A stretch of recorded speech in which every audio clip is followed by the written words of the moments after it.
के हरे का कही बोल अरे रोजे एगो लइका जानू तंग करता छेके पीछे डाले में ढंग करता कुछ करो उपाय की डर जाए सुधर जाए तो सुन बोला जहिया नजर पर हमारा उचर जाई और जाई न तो मर जाई मारबे तना गोली की पसर जाई और जाई न तो मर जाई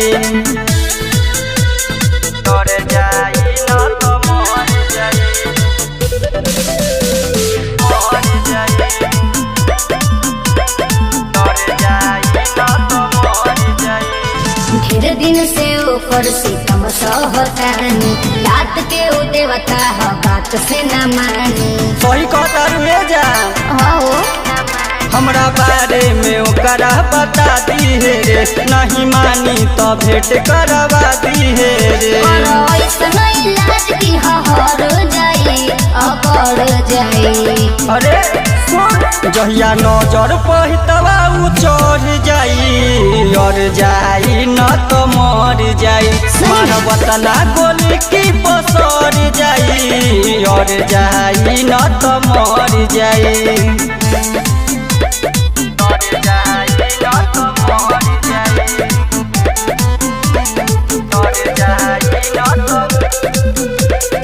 और जाई न तो मर जाई रहन से अपना नया वता बाज हो कहता कि बानी हम गोड़ रंगा बाज हो बड़ी परेशान बानी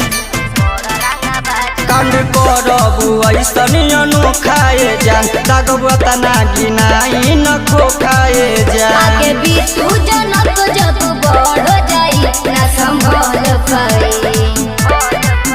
जहिया नजर पर हमरा उचर जाई और जाई न तो मर जाई मारब तना गोली की पसर जाई और जाई न तो मर जाई और मार के वो बात कर देलिए जा ठीक बा।